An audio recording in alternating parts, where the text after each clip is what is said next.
Started the recording stream, by the way, Andreas, so that should be going now. Yeah. Hopefully, yeah.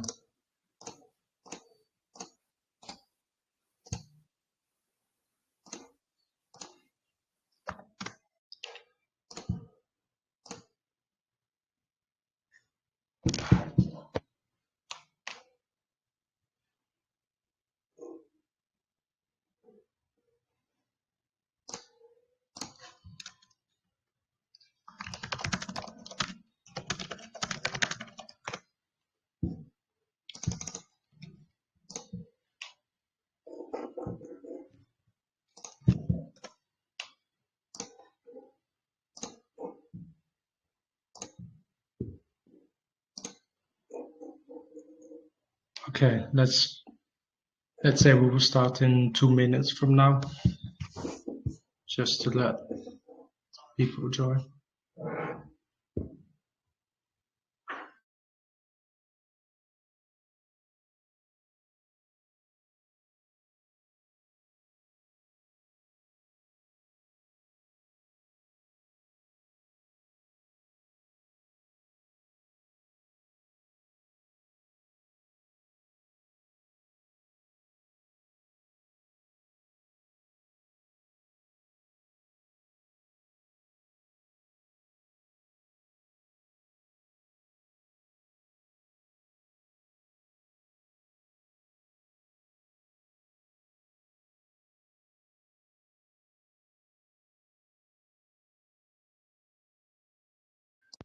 Okay, I say we're good to start at least.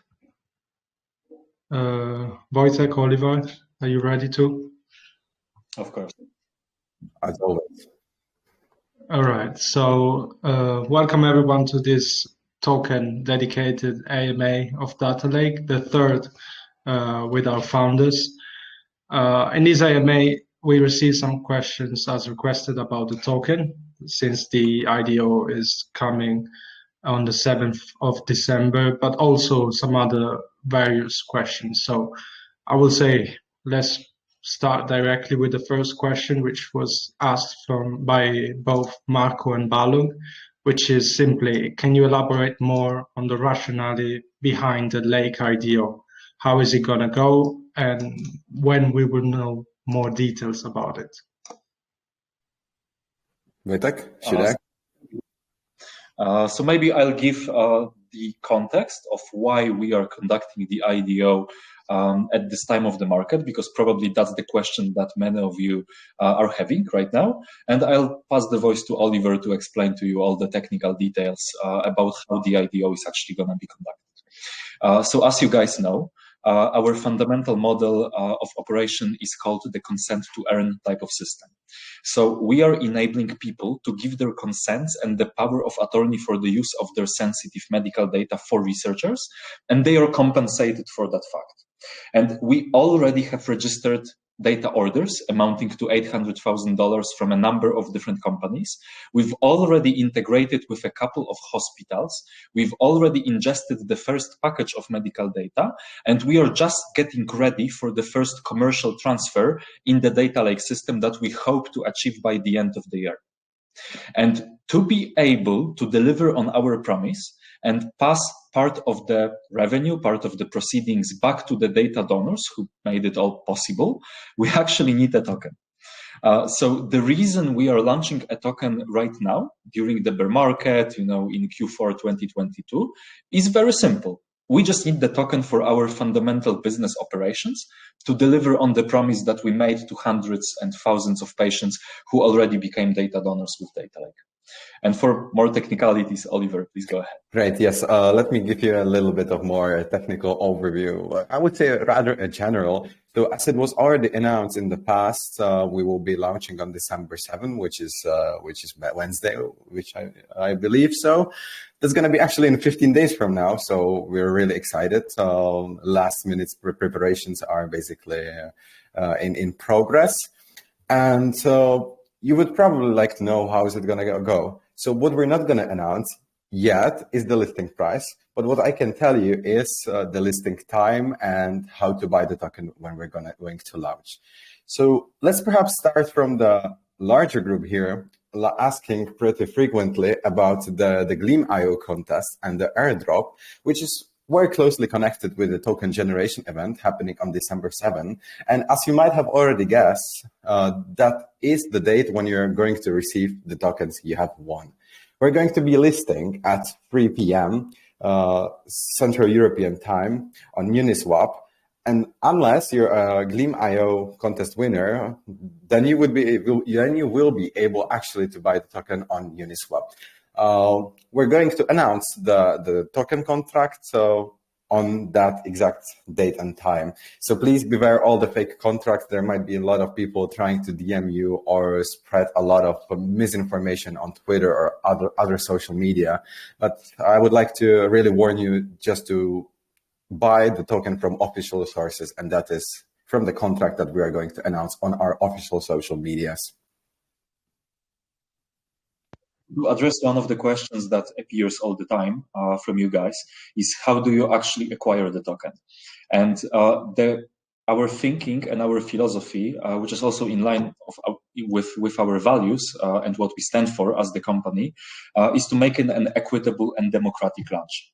So as you may have noticed, we are not conducting any type of public sale. We are not doing it with launch pads.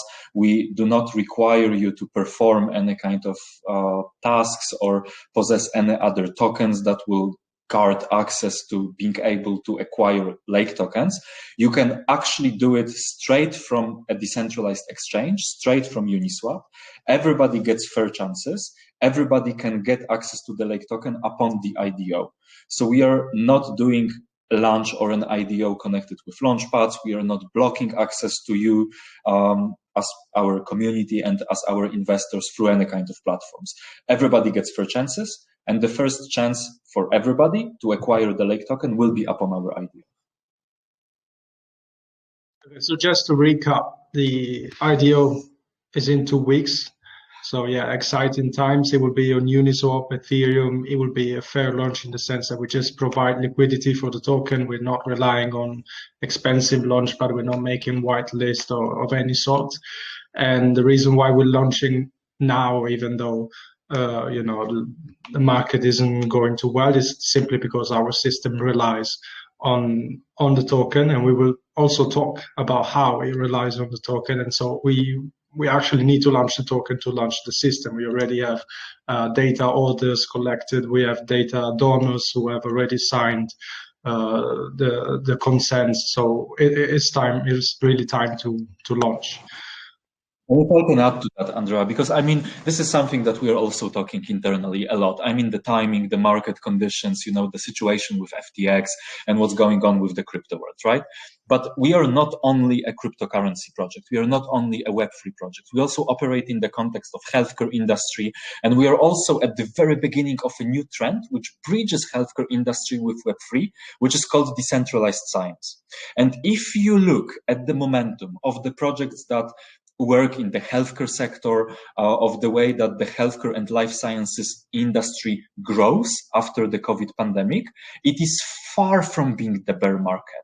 So having that duality in our project that, yes, we have, a token, we are a Web3 company, we launch a token, we have a debut, and of course we are going to be influenced by all the things that take place in the Web3 world.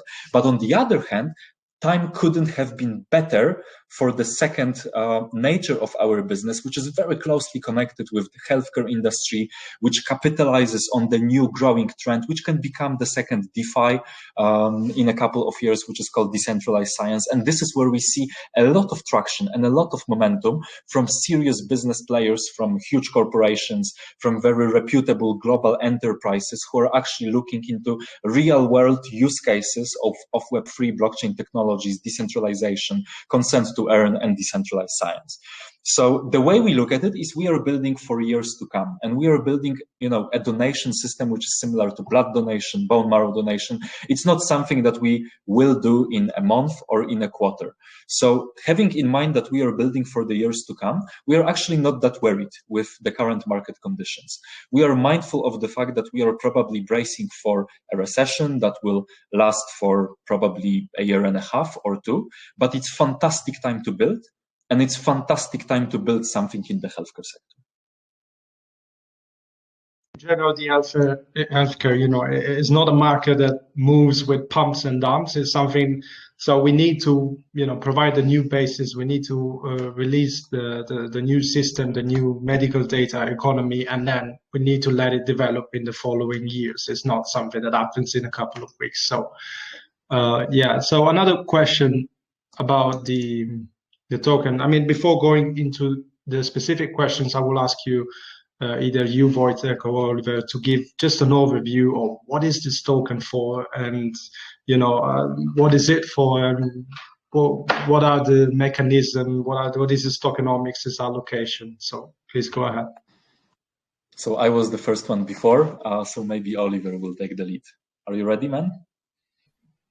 I feel like I would be more confident with you actually answering the question about tokenomics. I could go more deep about actually the use cases of the token afterwards.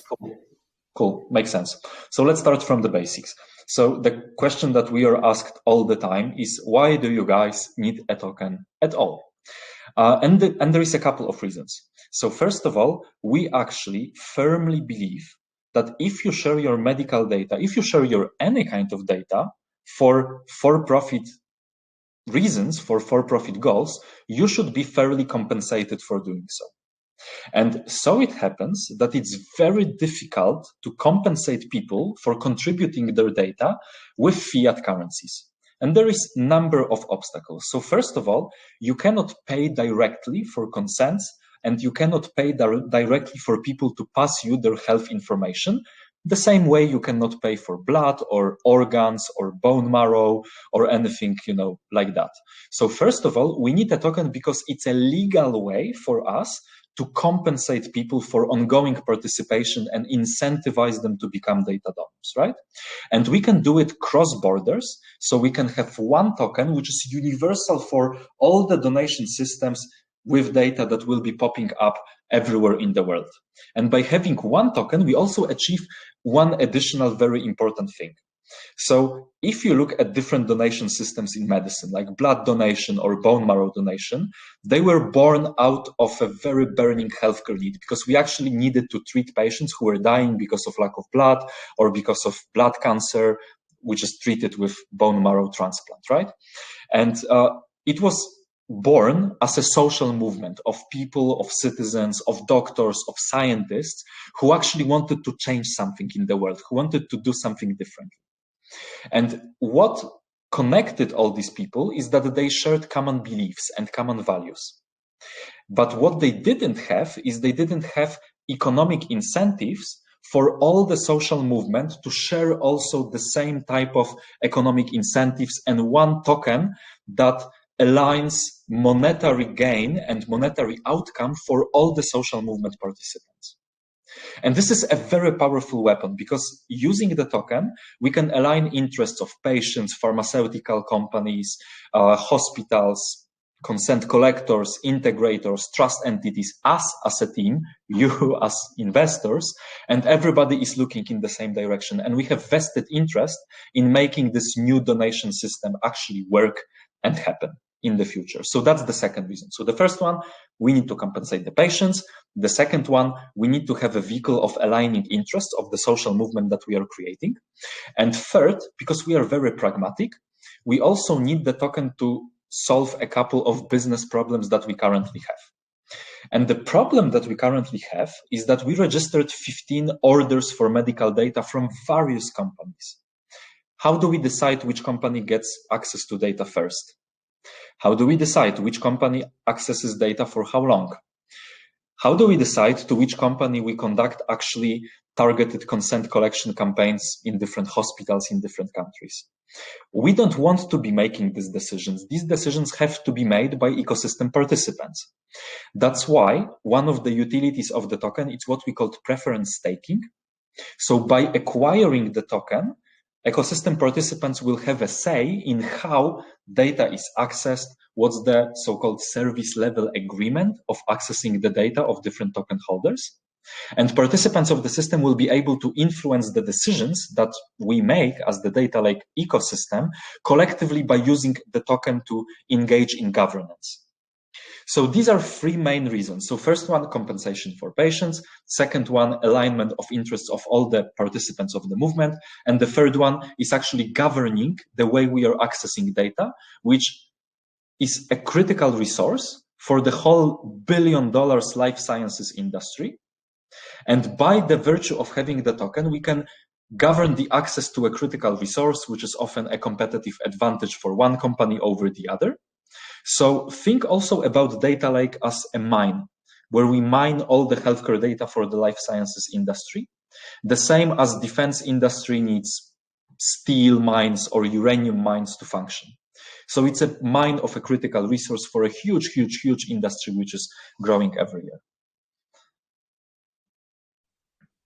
Thank you, Wojtek. I actually would like to take it from here because a lot of you might be wondering at this point that what people that are not crypto native can actually do with the token and how does the whole process of actually patient being onboarded on data lake looks like.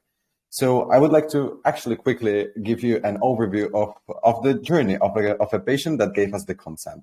So the patient gives us a consent and he can at any moment retract, reject the consent, or agree to additional consents through our panel. What this gives him is a redistribution of a chunk of basically provisions from the data sales. These chunks of provisions are redistributed to all users that are taking part in the consent to earn system that we built. So to answer the question, what can people do actually with the tokens when they're not crypto native? It's pretty simple. We offer them an option to exchange those tokens that we like to call points for benefit right away in our system without actually having to have all these troubles with MetaMask, decentralized or centralized exchanges. So even your grandma is actually able to claim a medical benefit that can be a laboratory test, a gym membership, etc. But on the other side, if you're able to work with tools such as MetaMask and also our benefits panel that we're preparing, then you can claim your tokens or buy the tokens, and actually without being a patient that is taking part in the consent to earn system, you can also purchase exclusive benefits that are provided to Data Lake by our partners. So maybe also in simple terms, what Oliver is saying is that we invented a new type of do X to earn system, and we call it consent to earn system, which, come to think about it, is really easy to use. So you just give one consent for the processing of your data, takes 30 seconds, doesn't hurt, no blood or needles involved, really simple. And by virtue of just giving one consent, in simple terms, you can earn crypto for the rest of your life.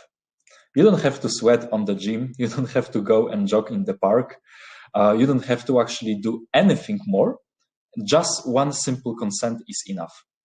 We do all the heavy lifting for you, so we are the ones who are integrating with hospitals, processing your healthcare data, and passing it to researchers. So with 30 seconds of your time, not only you can get a passive streams of rewards in the future if you choose to be an active participant of the system, but you can also help millions of patients who are waiting for therapies and who can benefit from you sharing their medical records with them or for them. So unlike the other, do X to earn, for example, if I think of play to earn, where you have to maybe buy an NFT for $1,000 and then play for 3 hours per day, and then maybe in a month you will be even if the token doesn't dump. I mean, this is the consent one is a completely different earning model, in the sense that, as Wojtek said, you just have to give your consent once, and then the data get anonymized, and then they get used for the good. They get given to private firms and researchers to actually contribute to develop new treatments and cure, and to, you know, improve healthcare as we know it today. So I hope you guys are as excited as us in this moment, because I mean, this is actually big. We talk about the use cases. Wojtek, you have described them. Now, I noticed a question, which is, how come the token will be on Ethereum if your project is on Polygon? How would that work exactly, and why did you choose to do things this way? May I? Of course, we are expecting that question from the Web3 community. Oliver, you're the best suited to answer. Great, thank you, Wojtek. So actually, I would like to explain the first thing, that is why the token is on Ethereum. We were actually thinking about a lot of chains, and we felt pretty much the most confident about Ethereum. All of us are the fans of Ethereum, and we know that the chain is here to stay. Although due to high costs of transactions and other things that we took into account, we have decided actually to build our system on Polygon. You need to think about data lake as a data access layer. We're logging operations with the data that we're working with on the chain. That means that we, at the moment, are bearing all the costs of these transactions. That was a huge decision factor why we actually choose Polygon. The second thing that we took into account is actually the user adoption. Since we like to call ourselves a project that is also working in the sphere of Web2, it is very important for us to onboard new users. And we feel like there's no better chain to onboard the new coming users to crypto as Ethereum and Polygon, because they're already the ones that are having the majority of user adoption. Actually, I mean, Ethereum is hopefully going to scale in a couple of years from now, you know, with all the next steps after the merge, with the sharding, etc. And Polygon is, you know, launching a new partnership every week with big firms like Nike or yeah. So it really makes sense, and also, you know, Ethereum is the basic chain also for these healthcare players to join the Web3 if they choose to do so. So thanks for explaining that. I know we've already mentioned it, but we have a specific question on DeSci. So can we get into it? What actually is it, or what the people in DeSci are building, and why did you say that it's going to be the new DeFi, hopefully? Sure. So let's start with the basics, because perhaps some of you are hearing the term DeSci for the first time. So DeSci stands for decentralized science. And why is decentralized science important? Because the world of science faces very similar problem to the world of finance. The problems of inefficiencies, the problem of inequitable access to best publications and to best papers, the problem of uneven funding, the problem of sometimes inaccessibility of funding. And in our particular case, the world of science also suffers from the lack of access to medical data. So DeSci, it's a movement that wants to bridge the technology, which in its nature, it's a technology of establishing trust between multiple parties who naturally don't trust each other, into the world of science. And if you think about it, science is also fundamentally about lack of trust, about having to prove your thesis, about having to prove your argument, about transparency of your research, of your data, of the way you share your findings with other researchers. Science is also about being peer-to-peer, about, you know, peer-reviewed journals, and knowledge sharing between universities and different scientists. And that's, if you think about it from, you know, a macro level, there is a lot of similarities between the world of science and the world of Web3, and a lot of problems that are also similar: the lack of trust, lack of transparency, lack of funding that we would like to support certain ideas and certain projects that are important for us. So what's going on for probably the past year or a couple of months? It's different projects that try to tackle different problems within science. And these are the problems of lack of funding. These are the problems of hardship with structuring your intellectual property rights. So there are projects out there like Molecule and VitaDAO working on what they call IP NFTs. So form of NFTs that can actually bear the IP rights to certain patents that you discover as a scientist. And there are also projects like us, and we are building an equitable democratic data access layer where scientists from different universities, from different countries, working on different diseases, can access the same medical data, and that can prove that the research is replicable. So they can share not only the research, but also their data, and that they can prove the provenance of the data sets that they used for their research. So essentially what decentralized science is the way of using Web3 to solve problems in the world of science. Yeah, also because, I mean, being in crypto, we notice how things work better when there is a community behind it, pushing them. So, for example, imagine, if you care about longevity, imagine being an investor of VitaDAO, imagine seeing how your money get used to fund researchers to discover about longevity. So, and there are many other DAOs, there are many other DApps that focus on different applications of science that now are centralized and closed and not involving the community, and they're often slower than how things can be done in Web3 to blockchain. Yes, I think it's spot on. And just to add to that, Andrea, I think that Web3 and DeSci is uniquely suited to solve problems that corporations and governments couldn't for years. And that's one of the reasons why, for instance, Pfizer invested recently substantial amount of money into VitaDAO, because VitaDAO, for instance, is solving problems that Pfizer was trying to solve for many, many years, to assemble the talent and scientists from different universities and make them work together on a project and retain intellectual property of it. And that couldn't have been achieved by years of pharmaceutical company efforts. And we are doing something similar. And actually, look, what we are doing couldn't have been achieved by all the biggest pharmaceutical corporations and governments in the past. Why? Because people and citizens don't trust corporations and governments to properly dispose of our sensitive health information. So this is something that has to be done by us, by people, by citizens, by doctors, and by patients as a grassroots movement with a way of aligning our economic interests and making it happen, not only for the good of everybody, but also for our common mutual economic benefit.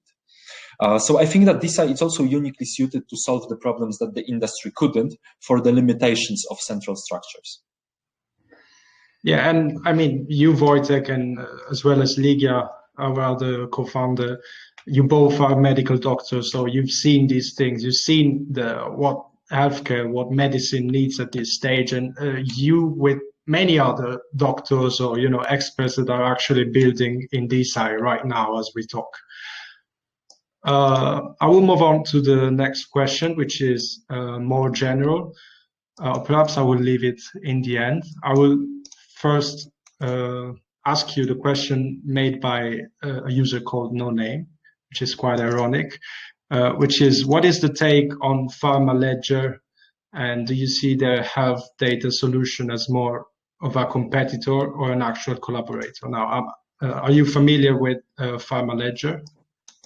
Yeah, so I actually did my homework before, and what I discovered is that actually, thank you for that suggestion, because we might want to reach out to them. If you happen to be in touch with the team, then we'd appreciate a way of connecting us with them at home. So apparently what Pharma Ledger does, for those of you who happen not to be familiar with the organization, it's a consortium, it's a research project financed by the European Union under Innovative Medicine Initiative, IMI. And it's done by European Federation of Pharmaceutical Industries and Associations. And it's essentially a project that strives to bring blockchain and Web3 into pharmaceutical processes such as data acquisition, drug discovery, clinical research, supply chain, clinical trials, and so on. I'm not very familiar with the project from the inside. The information out there in the internet is quite general, but they also seem to be a project of a general nature. They don't focus only on the data access layer. They are not building a donation system. They don't reward patients for participation. They don't have the element of consent to earn. And they seem to tackle different problems within the pharmaceutical industry, such as the supply chain and clinical trials. So definitely a partner for us. And I think it's also the right moment to make a comment about the way we think about our project in the broader landscape of myriads of other healthcare players out there. We are an open ecosystem, and we've designed mechanisms, and we are building picks and shovels, giving access to health data mining economy to different participants. So it's an open system. Everybody will be able to come and help us to mine healthcare data from health repositories. How would they do it?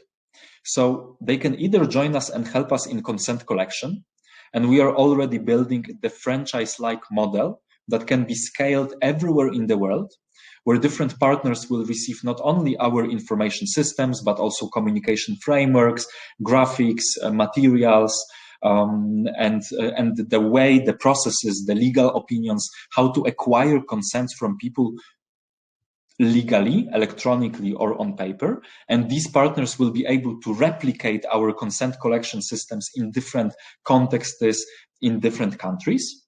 And the other way of doing that is help us with integration of hospitals, which is also open for everybody to come, join forces with us, and help us integrate hundreds and thousands of hospitals in different countries. So when we look at the player in the healthcare industry called Pharma Ledger, what we immediately think is that there is a number of possibilities for us to collaborate with them, because we don't want to be a monopolist. We don't want to grow to be the next Facebook or Google. We don't want to be one central company that controls all the market for medical data. It's an open ecosystem. So guys, join, come, help us. We have the same token that holds value and that aligns our economic interests. So provided that Pharma Ledger or any other partner would be actually willing to accept our ecosystem, communication framework, IT system, and the token as the payment medium, they are more than welcome to join forces and work together with us. Yeah, in general, DeSci, it's a very open movement, and the more we stick in this movement, the more we understand it. There's really a lot of cooperation. There's also the Polygon really supporting the builders of DeSci on their chain. So we really look forward to have new integrations, new partners in the following months, because I mean, we're here to really change the paradigm, and we cannot do that. We cannot do that by ourselves. So we need partners, and we need to join us in our mission. About another questions, which is, there are a lot of blood donation campaigns to spread knowledge about the importance of donating blood. What's your plan to spread knowledge to normal people about the importance of medical data?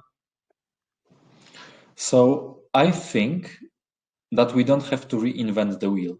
And thank you for bringing the analogy of blood donation, because this is also the pattern of communication that we actually intend to follow. So in the last quarter, by the end of the year, hopefully you'll see some broader campaigns also in the internet that encourage people to become data donors with Data Lake. So we are gonna do exactly the same thing that the blood donation does. So reach out to people with videos, with graphics, with compelling message that they can, by taking 30 seconds and involving no needles, that they can help other patients themselves, and they can also gain some material benefit from contributing to the donation system. So I think this is a very good analogy. And as you know, blood donation is hugely successful throughout the world. We have millions of blood donors in every country, and people do it regularly. And think about the barriers that they have to come through. So they have to go to the blood donation center. agree for an insertion of a needle under their skin, which tends to be painful. I know from my experience, being on both sides of the needle. This actually, takes time, resources. Not everybody can do it. Some people are also disqualified from being blood donor, and yet there are millions of people who actually agree to do it. So we want to do the same. But the means that we can use for reaching people are far more potent, because we don't have to rally people in a building on a cold winter evening somewhere in the city. People can give consent from the comfort of their homes, and we are building technology to enable them to do so. And how do we reach all these people in the comfort of their homes? Once again, we are an open ecosystem. Everybody is invited to come and benefit with our tokens as a percentage of the future rewards of the system, from helping us to convey the message of data donation electronically to many people. So any type of patient association groups, Facebook groups, key opinion leaders, patient associations, healthcare media, and so on, is welcome to help us and spread the message about data donation and participate in the token economy. And that's also one very powerful thing about having a token, because we can actually enable it. We can actually invite other partners and reward them with the same token, and everybody basically benefits from this. Wonderful. So the last question before opening the vocal chat also to the community members, and also if they prefer to even to speak Polish, was made by Mateusz. I hope I pronounce your name right. As you can see, I'm not very familiar with Polish. And the question is, how do you see Data Lake in 2 years? And which countries, apart from Poland, will use medical data? And what exchanges will the token join later? I mean, where will it be listed later? And please tell me your vision of where and will it be then? I mean, in general, how do you see Data Lake in 2 years? Where do you plan to expand other than Poland? And he wants to know something about listings on centralized exchange, even if I think it's a bit too early for that, but please go. So that's a loaded question, and that's actually a couple of questions in one question, but we'll not shy away, we'll answer. So let's unpack it one by one. How do we envision Data Lake in a couple of years? So there is a couple of layers to answer this question. So I'll start with the macroeconomical layer and what's happening right now in the world and in the European Union. So what's happening right now is we have increasingly potent, increasingly strong privacy protection regulation. In Europe, we have GDPR, but we also have CCPA in California, HIPAA in the United States, and so on and so on. And these regulations are becoming stronger and stronger every year. And they make accessing of private data, not only medical data, but any kind of sensitive private data, very, very hard. There is also a new regulation which is coming up, which is already enacted in the European Union that not very many people know about, which is called the Data Governance Act, which is coming into force in 8 months. And it's great news for us, because what the Data Governance Act in the European Union says is that all secondary use of data, in simple terms, has to be governed by data altruism principles. And data altruism is data donation. So we are the first currently in Europe that are building a system which is compliant with a regulation similar to GDPR, which is coming into force in 8 months.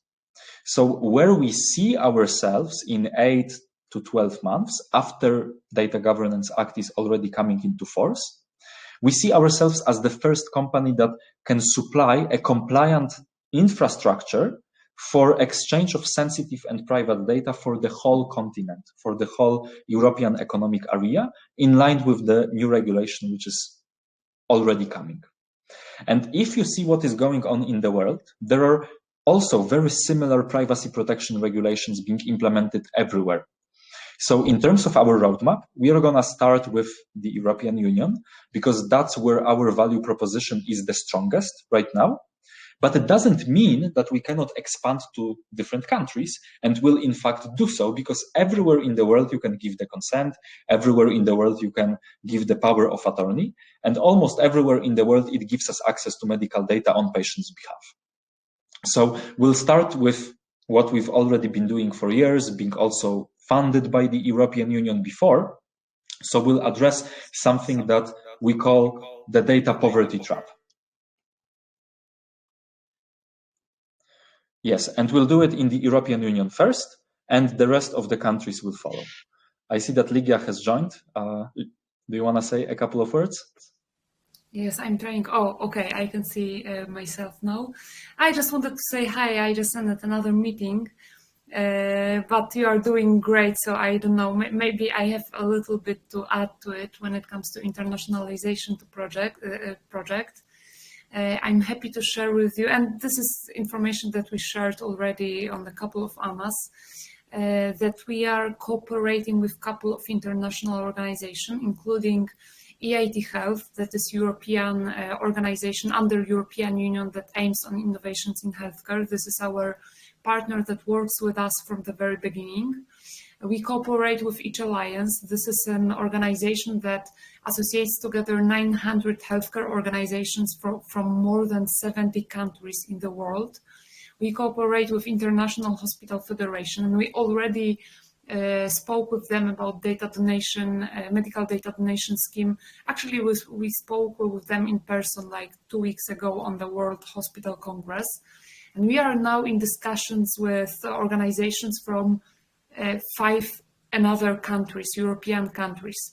So we are doing this work when it comes to internationalization of the project, but we are very proud that our project started in Poland. So regarding one of the comment on Telegram, so we are proud of it, and we are going for other countries.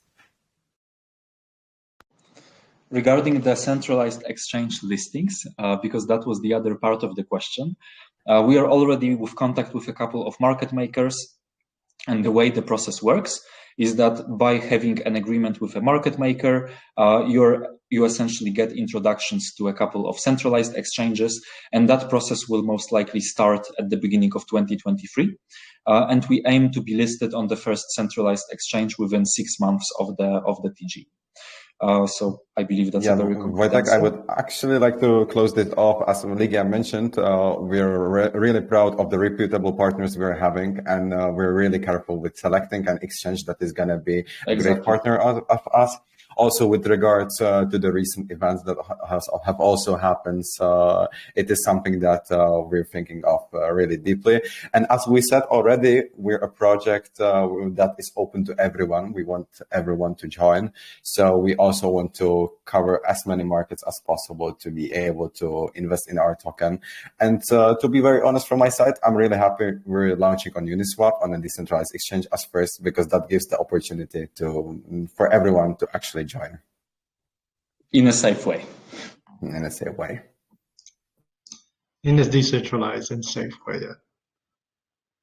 All right, so as requested from the community, we will open a Polish AMA session. Of course, if you want to ask a question in English, we can, I mean, the other 3 members of the team can speak both the languages, so don't be shy, feel free to raise your hand, or if you prefer, just write in the chat.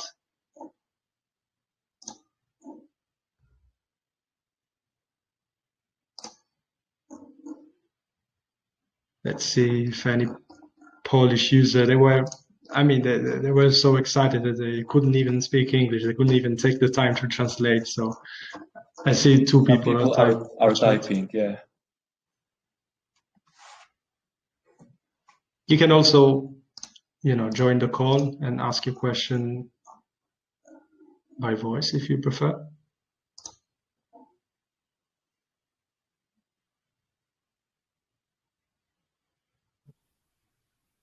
I believe we had someone that wanted to speak right now.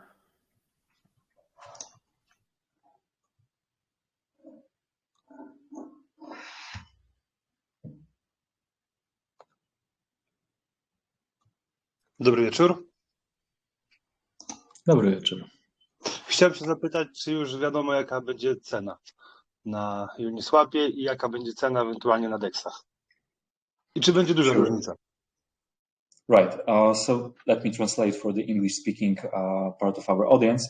So essentially, the question is about the price of the debit on the TGE on Uniswap.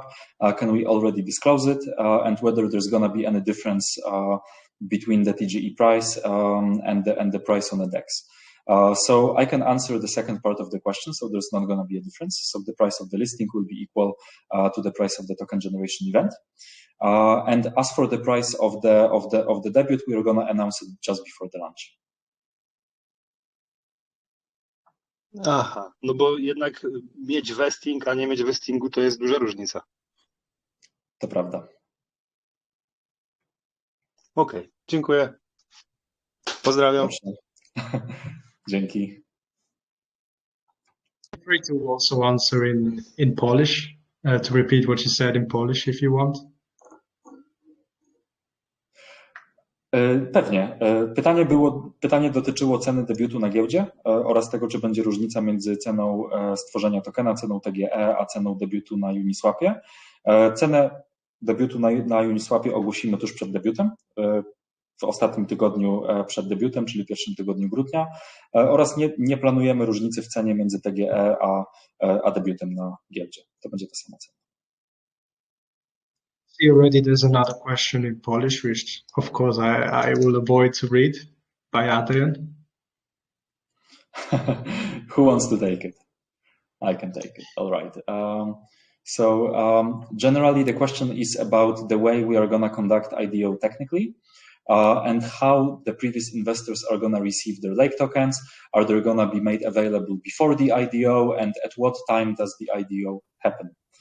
Oliver, do you want to take this one? Yeah, sure, Polish absolutely. Yeah, I'll do it in English. You can translate me into Polish. My Polish is not 100%, but I think I would be able anyway. So the question basically says, as you said, if the I'm sorry, I just need to read it once again. How is it going to be with the issuing the tokens? So the tokens are going to be issued simultaneously with the IDO. That means that everyone will be able to operate with the token when we actually put the liquidity in. And that will be the exact moment the liquidity will also be released, or let's say the vestings to the entitled investors that are receiving tokens on the token generation events will be released at that particular moment. And that is going to be on December 7th, Wednesday at 3 p.m. If everything goes well, everyone should be able to buy or access their tokens at that time. Oliver, I think it would be awesome if we also mentioned what we are building or what we are finishing to build before the IDO, which will be the way of claiming the tokens by the previous investors. Can you say a couple of words about it? We can, and it will not only be a safe way for the investors to claim the tokens. We're preparing a fully-fledged data lake tokenization panel that is going to be a one-stop shop for everyone that wants to take part in the token. And we'll be able to safely purchase the token and claim the token from their appropriate vesting schedules if you are an early seed or other investor. Also, here it's worth mentioning that regarding the Gleam IO contest winners, you will be getting an airdrop. But everyone else who took part in an early stage of the project will be able to claim the tokens on a link that we will also provide during the launch. We would also like to recommend using this link in order to swap your Ethereum or USDT or any other cryptocurrency into Lake, as it will be the safe way to swap your cryptocurrencies into Lake and not actually fall for any scams or fake contract addresses that might arise on various social media platforms. So there is also one question on the chat before the AMA that I think we can just also answer very easily. And the question was whether we actually plan to audit our smart contract and our token system. And the simple answer is yes. And you'll see the results of the audit on our webpage before the launch.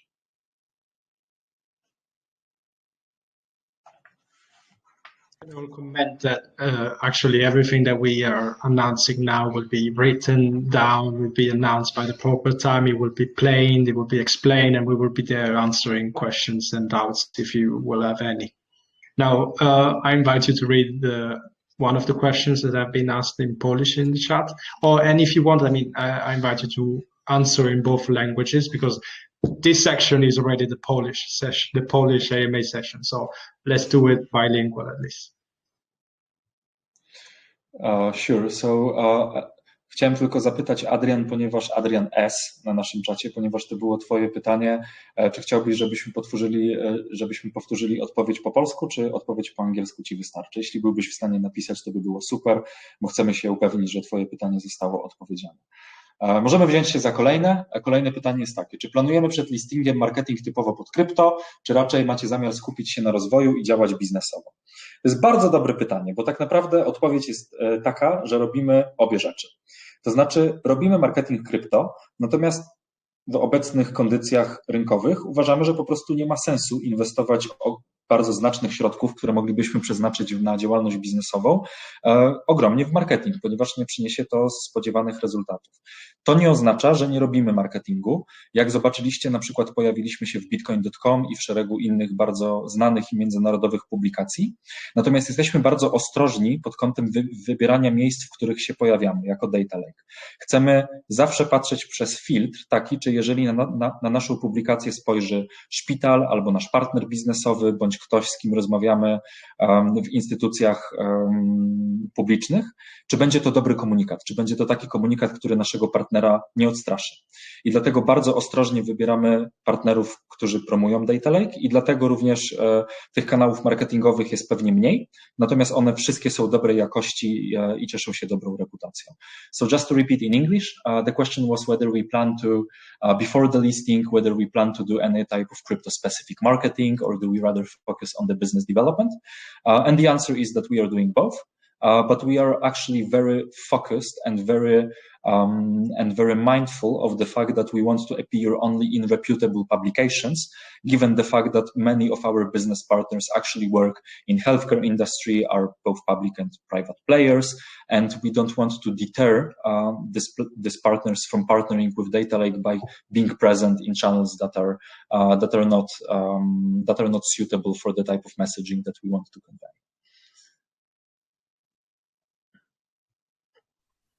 Should I take the next one? If I actually could. There's a quick one, and I'm gonna ask actually Tate in Polish and try answering in Polish. I to jaka będzie pierwsza scentralizowana giełda, gdzie wystąpicie? To stan na ten moment jest taki, że jesteśmy w kontakcie z dużo scentralizowanymi giełdami, ale nie podjęliśmy jeszcze decyzji z kim na jaką wstępimy, bo jak już wcześniej mówiłem, jest dla nas ważne, żeby mieliśmy partnera, w którym będziemy pewni. I jak będzie taki fakt, że wstępujemy na jakąś giełdę scentralizowaną, to tego ogłosimy oczywiście z wystarczającym odstępem czasu. And in English, obviously. So there was a question about what is going to be the first cryptocurrency centralized exchange we're going to enter. And that is something that we actually cannot announce yet, since we're in touch with a lot of partners and we need to be really confident in an exchange we're going to be partnering with. So if that is going to happen in any near future, don't worry, we're going to announce it with enough of time. Wonderful. Are we taking the next one? Great. So I'm going to read it both in Polish and in English and provide answers in both languages. So all right, let's do Polish first because it's harder. Czy dane, które będą przekazywane do Data Lake, będą anonimowe, powiązane jedynie z adresem naszego portfela, na który otrzymamy wynagrodzenie w Lake Token? Czy dane na przestrzeni lat będą aktualizowane, zyskując na przestrzeni lat większą użyteczność? Czy za każdym razem, za którym zdecydujemy się przekazać nowe dane, będziemy wynagradzani w Lake? Świetne pytanie. Great question. So here we go again in English. Are the data that are going to be passed to Data Lake, is it going to be anonymous, which is going to be tied only with our wallet address, on which will be compensated in the Lake tokens? Are data going to be made, how to translate it? Oliver, can you help me? With the translation? Yeah. Is data going to be refreshed, I guess? Which will make it more useful across the worlds every time when we decide to pass new data to Data Lake to be rewarded. Great. So these are two questions. So the first one, is your data anonymous when you transfer it to Data Lake? So it's a complicated answer. Because first of all, to be able to access your medical data, we need to know your personal identifiable information. We need to know your personal number, your name and surname and so on. And that's why we conduct KYC procedure of all the data donors. Why? Because in the hospitals, your patient records are not tied with your wallet address, but they are actually tied to your name and surname and unique identifier. So to be able to ingest the data from the hospitals, we actually have to know your personal information. So on the transfer, on transit from the hospital to data lake, data is actually personal, but no personal data will be made available to researchers. So no personal data will flow out of data lake, and every data set that we are making available to researchers will be anonymous. So there will be no link between your wallet address and any kind of personally identifiable information which is going to be publicly available. So all the data that is going to be made available to researchers is going to be anonymous, right? And the second part of the question is the data going to be updated or refreshed with time? The short answer is yes. So we are designing our system in a way that on basis of one consent that you may decide to give us, we are legally entitled to access your data multiple times and refresh it and update it with the time. All right, so here we go in Polish. Krótka odpowiedź jest taka, że twoje dane przed przekazaniem do Data Lake nie są anonimowe, są personalne, dlatego że musimy mieć dostęp do twoich danych osobowych, tak żebyśmy mogli ze szpitala pobrać właśnie twój rekord i żebyśmy wiedzieli, że to są twoje dane medyczne. Szpital nie przechowuje twoich danych w powiązaniu z twoim adresem portfela kryptowalutowego, ale najczęściej w powiązaniu z twoim numerem dowodu osobistego, numerem PESEL albo imieniem i nazwiskiem i po tych parametrach my dane pobieramy do Data Lake. Natomiast żadne dane, które wychodzą na zewnątrz do partnerów, do nabywców danych, nie są danymi osobowymi. Czyli w żadnym momencie nie da się połączyć twoich informacji osobowych, na przykład z twoim adresem portfela za pomocą publicznie dostępnych informacji. Guys, this is hard to do it in 2 languages. I would add 2 things to that question and to that answer. First of all, we are not building like the whole database of all the patients in Europe or in the world when it comes to medical data. We download medical data from medical entities when we have a data order from the data recipient or data buyer. So we are collecting this data, anonymizing them, sharing with the researchers, and then we are erasing it from our database. So every time a researcher wants to have an access to medical data, we actually share updated data for the day that there was a data order. And second thing is that you are not actually rewarded for sharing your medical data. All the patients are rewarded for every operations about sharing data. So even if you are young and healthy and you gave consent, and we are not using your data, but we are using other data from other patients, maybe some older patients or more sick patients, and we are sharing this data, you are rewarded too. That's because we are sharing anonymized medical data, so we wouldn't know which data is from which patient. So everybody is rewarded for every transaction. So in Polish, nie budujemy dużej bazy danych medycznych pacjentów z całego świata czy z całej Europy, tylko pobieramy dane medyczne z placówek medycznych i z placówek, które udzielają świadczeń zdrowotnych na konkretne zapytanie strony, która odbiera dane. Czyli jak przychodzi do nas researcher, mówi, że potrzebuje danych o raku płuca, kobiet powyżej 50 roku życia, to właśnie takie dane pobieramy, anonimizujemy i przekazujemy dalej. Dlatego w każdym momencie, jak dostajemy nowy data order, dane są przekazywane aktualne, czyli na dzień wystawienia tego zamówienia na dane. I druga sprawa, ponieważ nie wiedzielibyśmy, bo dzielimy się danymi anonimowymi i nie wiedzielibyśmy, których pacjentów wynagradzać za ten konkretny przepływ danych, no bo przecież dane są anonimowe i one są zanonimizowane w taki sposób, żeby absolutnie nie móc dojść, czyje dane należą do którego pacjenta. Za każdy przepływ danych nagradzamy całą pulę pacjentów, czyli nawet jak jesteście młodzi i zdrowi i nie macie chorób, ale złożycie zgodę, to wy również jesteście wynagradzani, nawet jeśli przekazujemy dane od innych pacjentów. Czyli to jest taki sprawiedliwy system, który wynagradza każdego honorowego dawcę danych.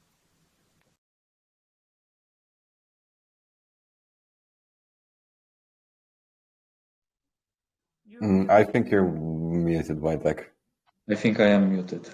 Great. So let's go further. I think that Adrian asked us for a response to his question in Polish. Of course, we care about our community, so here's the answer. Pytanie było takie, czy jak planujemy zrobić IDO i jak z wydaniem tokenów Lake, czy będą one wydane przed, czy po IDO i o której godzinie jest IDO. Więc IDO planujemy zrobić tak, że w tym samym momencie będzie coś, co się nazywa TGE, czyli Token Generation Event oraz IDO. W tym samym momencie stworzymy token i dostarczymy płynność na zdecentralizowanej giełdzie. Wy jako nasi poprzedni inwestorzy będziecie mieć dostęp do panelu tokenizacyjnego, który właśnie teraz tworzymy, który jest już gotowy, w którym będziecie mogli sklejmować tokeny najpierw na swój portfel i potem czy za pomocą tego panelu, czy za pomocą Uniswapa, czyli na DEX-ie będziecie mogli zrobić swap, jeśli będziecie sobie tego życzyć. IDO planujemy o godzinie 3 po południu, jeśli się nie mylę. Oliver? Zgadza się? No tak, dokładnie. Chciałbym też powiedzieć o tym, co wcześniej mówiłem po angielsku, że też w tym panelu jest umieszczona wtyczka Uniswapa, gdzie bezpiecznie można zmienić swojego Lake'a na inną kryptowalutę i też zmienić inną kryptowalutę na Lake'a. Tu zawsze będzie oficjalny kontrakt, więc uważam, że to jest najwięcej bezpieczne miejsce, żeby zmienić swoją kryptowalutę na Lake'a, jeśli jesteście zainteresowani kupnem Lake'a w dzień TGE IDO na Uniswapie, bo często w świecie krypto są w grupach na Twitterze, na Telegramie, w nieoficjalnych grupach publikowane kontrakty, które nie są oficjalne i to są po prostu oszusty, które próbują z was dostać pieniądze. I z tego powodu zrobiliśmy tego panela, żeby dać naszej komunikacji też bezpieczne miejsce zakupu Lake'a. Dokładnie. So the other question by Adrian, which we are also once again going to answer bilingually, is there any compensation for recommending other people, I imagine, as data donors? So the simple answer is, for now, not, but this is something that we are working on right now. So we are going to build the tools for different people, organizations, to actually being able to onboard different data donors in our system and earn rewards for spreading the word about data donation. So not yet, but definitely it will be coming. Back to Polish. Pytanie jest takie, czy jeżeli polecę teraz kogoś, to czy jest wynagrodzenie dla mnie oraz dla osoby poleconej? Zakładamy, że masz na myśli tutaj polecenie kogoś jako dawcy danych. Jest to model, nad którym obecnie pracujemy. Tworzymy narzędzia takie, że różne instytucje czy różne osoby będą mogły mieć możliwość i narzędzia do tego, żeby polecać zostanie dawcą danych szeroko i przekonywać wspólnie z nami pozostałe osoby, żeby chciały dołączyć do idei dawstwa danych i owszem, za to będą mogły mieć wynagrodzenie w postaci naszego tokena. Jest coś, nad czym teraz pracujemy, jest na naszej roadmapie, także pozostań z nami w kontakcie i być może będziemy w stanie przekazać Ci dobre wieści szybciej niż później. Ja bym dodała tylko, że już pracujemy, ale to z instytucjami, z organizacjami, z którymi mamy podpisaną umowę i faktycznie jak ta instytucja się angażuje proaktywnie do zbierania zgody, jest za to dodatkowo wynagradzana, więc to na takim dużym poziomie czy wysokim levelu instytucjonalnym jest stworzone, natomiast inną sprawą jest współpraca z pojedynczymi osobami. So we are cooperating with organizations on consent collecting and they are rewarded for it, but total different story is when it comes to cooperation with individuals. So I'm gonna take the next one. So the whole community is really impressed with Oliver's Polish. Oliver, just want to say that we are also impressed with your Polish. You should see Oliver coding in Solidity. It's even more impressive. But you'll see the results of the work also in a couple of weeks, which is actually connected to another question. So when shall we get the chance finally to see the panel with the tokens? Kiedy w końcu wyskoczy mi panel z tokenami? To jest pytanie po polsku. So the answer is soon. guys, we don't want to break all the news at once. Give us some time, because we have the whole roadmap of different announcements that are building the tension, till our big day on the 7th of December, till our IDO. So you're actually gonna find out, you'll get the tokenization panel, you'll be able to use it. Everything will be published, you'll receive it in multiple channels, both through our Telegram group and on the newsletter, so you'll learn everything. Więc po polsku pytanie jest takie, gdzie wyskoczy mi panel z tokenami. Słuchajcie, cierpliwości. Mamy całą roadmapę i plan różnych rzeczy, które będziemy ogłaszać przed IDO na różnych kanałach. Zobaczycie nie tylko nasz panel tokenizacyjny, ale odpowiemy jeszcze na wiele pytań, na które wiemy, że chcecie mieć odpowiedź, ale nie chcemy wszystkiego ogłaszać nam na początku, także przed nami na pewno 2 bardzo ekscytujące tygodnie, gdzie z naszej strony obiecujemy Wam dużo super informacji. Powiedzmy to tak, Wojtek, jest przed nami 14 ciekawych dni pełnych ciekawych wiadomości o rzeczach, które ogłosimy. Dokładnie. Jaka dana ilość lake od osoby za dane? Widzę, że Adrian jest gotów, żeby z nami robić biznes i żeby pomóc nam promować dawstwo danych. Bardzo się cieszymy przede wszystkim z tego, co piszesz. Jest to model, nad którym, tak jak powiedziałem, jeszcze pracujemy. Także wtedy, kiedy będziemy gotowi i technologicznie, i prawnie biznesowo, wtedy będziemy gotowi, żeby zdradzić więcej szczegółów. Na razie nie jesteśmy w stanie udzielić takiej informacji. Przepraszam, bo przeskoczyłem Basię. Przepraszam Cię, Basiu. Czy dobrze zrozumiałam, że cena tokenu na listingu będzie taka sama jak cena z fazy seed? Tego jeszcze nie powiemy, ponieważ ogłoszenie ceny tokena na listingu razem z wyjaśnieniem, czemu podejmujemy akurat taką decyzję ceny na listingu i z jakich parametrów to wynika, jest to jedno z ogłoszeń, które planujemy przez kolejne 2 tygodnie, także już wkrótce się dowiecie.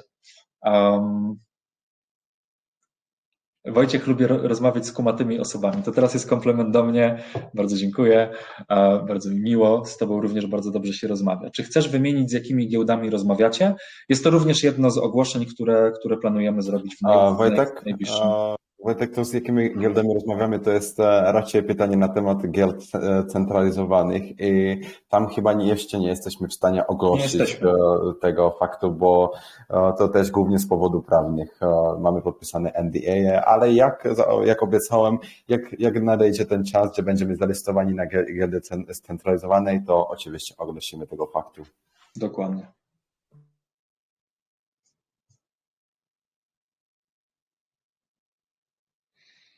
Do we take the next one? Cool. All right. The Polish community is very active, so we can be here talking until midnight, perhaps. So you follow the conversation, see where we can get, where you feel satisfied with your answers. Great, guys. So I think that we'll take 3 further questions and we'll wrap it up for today. It's busy day and night in Data Lake, so we have to also preserve our energy to keep on building for you guys. So final 3 questions. The first one by Rodzynek. I'm going to start with Polish. Dane będą przekazywane jedynie z placówek, z którymi będziecie mieli partnerstwo, co w przypadku, gdy osoba, która udzieli zgody, będzie leczyła się w innej placówce.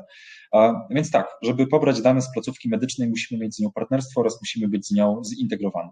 Także jedną z rzeczy, nad którą obecnie pracujemy, jest właśnie podpisywanie kolejnych umów, czy podpisywanie kolejnych partnerstw z placówkami medycznymi. Staramy się, żeby na początku te partnerstwa były z takimi placówkami, które mają dane najlepszej jakości, które mają dane dużej ilości pacjentów, które z kolei są interesujące dla nabywców danych. Natomiast dokładnie tak naprawdę zaadresowałeś to, co jest jednym z wyzwań biznesowych, z którym dobrze sobie teraz radzimy. To znaczy to, żeby zintegrować się ze szpitalem i żeby mieć dostęp do bazy danych tego szpitala czy tej placówki leczniczej. Wyzwanie integracyjne jest też jednym z powodów, dla którego projektujemy otwarty ekosystem, tak jak mówiliśmy wcześniej, gdzie zapraszamy różnych partnerów, żeby pomagali nam w integracjach, w zamian za to, że mogą uczestniczyć w nowej ekonomii, którą budujemy. Do you think, guys, that we should answer that question in English as well? If so, just please write in the chat. If not, we'll continue in Polish. Ja bym dodała tylko, że oprócz współpracy ze szpitalami współpracujemy z integratorami, czyli z dostawcami systemów szpitalnych i systemów gabinetowych.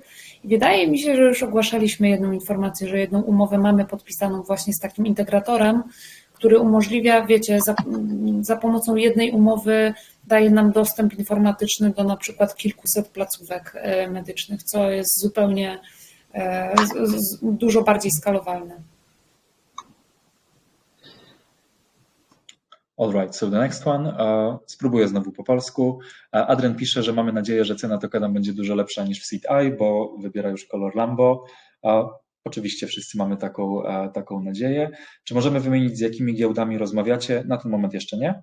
Kiedy będziemy gotowi, żeby taką informację udzielić, wtedy jej udzielimy. So guys, last question.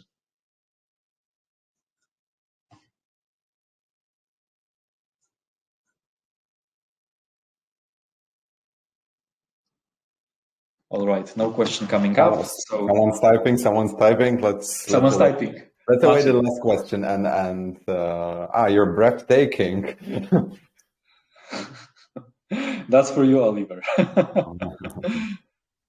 Or to our great moderator, Andrea. But guys, it's been an amazing session, and thank you for spending this evening with us. But I don't want to steal the show from our great moderator. So Andrea, if you were just able to say a couple of words, and we'll be wrapping it up. Yeah, I just wanted to say, thank you for being here. Thank you for your participation. The call, the meeting has been recorded, so hopefully we will be able to put it up on YouTube soon, so that you can, watch it slowly. You can, with all the calm. And as I said, everything that we announce, everything that we talk about will be written plain. We will be active on Medium, on our blog, on Twitter, on all our social networks, and we will be always online on the chat to answer you if you have any doubts. Now, this said, there's only 2 weeks left to the IDO, so pretty exciting time. I hope that you guys see the effort behind this project in the last months, if not years. And I hope that we can start with the right foot, the whole project, and that we can really make the difference in the healthcare world and really give access to anyone to participate in the data economy, which is something that I feel should be something that we should achieve in this century. It should be a priority. So thanks everyone for having participated. Guys, say hi, and we will close the call. We will meet you for the next AMA with the founders. Thank you. Thank you, everyone, and have a good night. Thank you, everyone. It's been a great pleasure. Take care.